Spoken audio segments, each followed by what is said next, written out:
Seorang bocah usia 5 tahun, saudara, nyaris celaka setelah memakan wafer pemberian orang tak dikenal yang ternyata berisi serpihan silet di Jember, Jawa Timur. Ya, aksi teror menyasar anak-anak ini tak cuma sekali dan kini sangat meresahkan warga. Polisi langsung mendatangi rumah korban begitu mendapati laporan tentang wafer berisi benda tajam di Jalan Cempedak, Kelurahan Jember Lor, Kecamatan Patrang, Jember, Minggu siang. Korbannya yakni bocah berusia 5 tahun yang beruntung tidak sempat menelan wafer tersebut. Setelah diperiksa petugas, di dalam wafer terdapat puluhan benda tajam seperti potongan silet dan logam tajam lainnya. Bocah yang masih duduk di bangku sekolah taman kanak-kanak ini tiba-tiba diberi 3 bungkus wafer oleh orang yang tidak dikenal. Namun saat mengunyahnya mendapati benda tajam dan langsung mengeluarkannya dari mulut. Adiknya itu mendapat sebuah wafer, kemudian kok di dalamnya kok ada paku, ada seng, ada isi staples.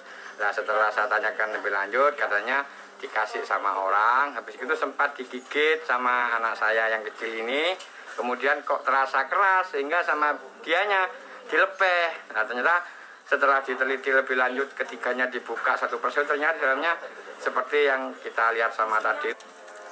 Peristiwa tersebut bukan kali pertama. Dalam beberapa minggu terakhir, setidaknya ada 5 laporan serupa yang mana TKP-nya masih di seputaran kota Jember dan sasarannya adalah anak-anak. Kondisi ini pun memicu keresahan warga, terutama para orang tua.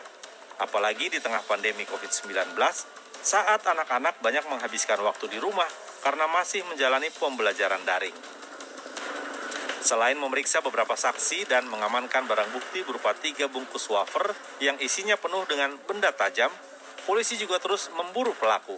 Saat ini kami sedang berupaya untuk mengejar si pelaku untuk mengetahui motif dan tujuannya apa dia menyebarkan wafer tersebut kepada anak-anak di lingkungan Jalan Cempedak RT 3 RW 8 tersebut. Selain itu, polisi juga mengimbau warga untuk waspada dan terus meningkatkan pengawasan kepada anak-anak saat bermain di luar rumah. Tommy Iskandar melaporkan dari Jember, Jawa Timur. Nah, itu tadi ya, untuk orang tua harus jauh lebih waspada, apalagi sekarang anak-anak kan kalau misalnya bermain di luar jangkauan orang tua, kita nggak tahu gitu ya, apakah mereka akan berinteraksi dengan orang lain, orang yang tidak dikenal. Apalagi untuk anak-anak kalau misalnya menerima iming-iming permen, makanan itu suka diterima.